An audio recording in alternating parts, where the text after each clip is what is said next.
चर्चा को आगे बढ़ाने के लिए जो मेहमान हमारे साथ हैं, एक हमारी ब्यूरो चीफ संगीता झा वहां पर बंगाल में हैं, ग्राउंड पे, उनसे हम बात करेंगे। इसके अलावा आशुतोष झा है, बीजेपी का प्रवक्ता, वो हमारे साथ है, और सीपीआईएम के तरफ से शैलेंद्र राय और अश्वनी साव टीएमसी की तरफ से हमारे साथ जुड़ेंगे। लेकिन मैं चर्चा की शुरुआत जो है सबसे पहले मैं संगीता से करना चाहूँगा। संगीता, ग्राउंड रिपोर्ट क्या है? दो खबरें आई है। एक खबर मोहम्मद सलीम की है, जो मोहम्मद सलीम ने कहा है कि एनकाउंटर हो सकता है और ममता पुलिस जो है वो अपने पास गिरफ्त रखी हुई है और गेस्ट हाउस में उसका स्वागत सत्कार किया जा रहा है, सबूत मिटाने की कोशिश की जा रही है, जो लिंक है उसके।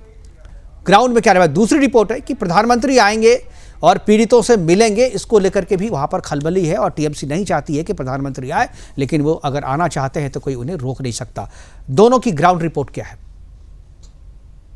देखिए मुकेश जी, मैं आपको बता दूं कि सुबह से ही बंगाल में जैसे एक खलबली मची हुई है। आप देखिए कि सुबह किस तरह से ईडी जगह जगह गिरफ्तारी के लिए, शेख शाहजहां की गिरफ्तारी के लिए छापेमारी कर रही थी। उसके बाद फिर जाकर आप देखिए कि ये छापेमारी के बाद ही अचानक से मोहम्मद शेख सलीम का एक बयान आता है। इस बयान में देखिए कि किस तरह से वो कह रहे हैं, जो कि पहले अगर हम थोड़े पीछे जाए तो आपको पता होगा कि आईएनडीए एक गठबंधन बना था। इस गठबंधन में ही चाहे वो ममता सरकार हो या फिर सीपीआईएम, ये कांग्रेस, ये लोग सभी का एक गठबंधन में आते थे। लेकिन वहीं आप देखिए कि जैसे जैसे लोकसभा का चुनाव नजदीक आ रहा है, ये सभी अलग नजर आ रहे हैं, एक दूसरे से अलग हो रहे हैं, एक दूसरे के ऊपर आरोप लगा रहे हैं। इसी बीच जी मोहम्मद सलीम का जो बयान आया है, शेख शाहजहां को टीएमसी ममता बनर्जी करा सकती है, उनको जो भी है, तो इसको लेकर ये जो बयान है, हाँ, इस बयान के बाद अब देखिए कि इनका प्रोटेस्ट भी ये लोग कर रहे हैं, प्रदर्शन भी कर रहे हैं, कई जगह प्रदर्शन किया जा रहा है सीपीआईएम की तरफ से। उसके बाद फिर जो प्रधानमंत्री जो अभी संगीता एक सवाल है यहाँ पे कि सीपीआईएम जो है इतने दिनों तक चुप थी, और जो शेख शाहजहां है वो पहले टीएमसी में आने से पहले जो है वो सीपीआईएम का मेंबर रह चुका है, उसके चाचा इस्लाम शेख है, वो भी सीपीआईएम में अच्छे पद पे रहा हुआ है, और इन दोनों ने मिल करके सीपीएम को वहाँ पर उस इलाके में बढ़ाया था। लेकिन बाद में जब टीएमसी का दबदबा बढ़ा तो वो टीएमसी में चले आए।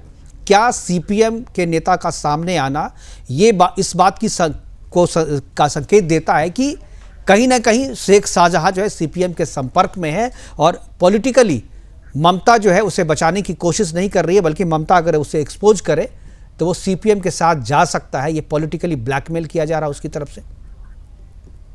जी हाँ, कहीं ना कहीं ये भी निकलकर सामने आ रहा है। कहा जा रहा है कि हो सकता है कि शेख शाहजहां सीपीएम के संपर्क में है और इसलिए सीपीएम नेता अचानक से इस तरह का बयान आना कहीं ना कहीं ये भी एक मतलब संकेत दे रहा है कि हो सकता है कि आगे चलकर शेख शाहजहां सीपीएम के साथ जुड़ सकते हैं। क्योंकि आपको पता ही है कि आने वाले समय में लोकसभा का चुनाव होना है, और जैसे चुनाव आते हैं तो कई हम उतार चढ़ाव देखते हैं।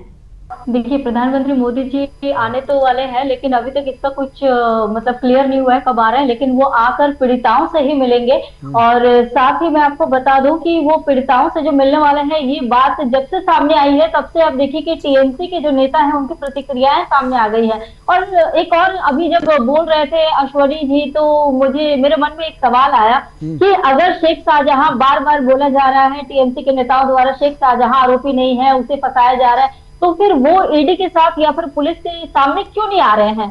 क्यों नहीं वो अपना पक्ष रख रहे हैं? क्या उन्हें संविधान पर भरोसा नहीं है? लगातार जो पूरे राज्य में प्रदर्शन हो रहा है, ये प्रदर्शन को तो वो चाहे तो इन चीजों को रोक सकते हैं। आप देखिए कि पूरी जो गांव की महिलाएं हैं संदेश खाली की, आज भी हमने देखा कि किस तरह से सभी घर से बाहर निकल गई है। माना कि कुछ लोग बाइट दे रहे हैं, वो चेहरे ढक कर दे रहे हैं, क्योंकि उनके मन में कहीं ना कहीं डर है कि अगर हम सामने आते हैं तो हमारे साथ कल को कुछ हो सकता है। क्योंकि जब मैं वहां गई थी कुछ दिन पहले ही, तो वहां की जो महिलाएं हैं वो काफी डरी हुई है, तो इसलिए वो सामने नहीं आ रही है। तो ये जो मतलब कहा जा रहा है कि शेख शाहजहां अगर आरोपी नहीं है तो वो सामने आए, वो आकर बिल्कुल सारी बातें जो आरोप लगाए जा रहे हैं, वो गंभीर हैं।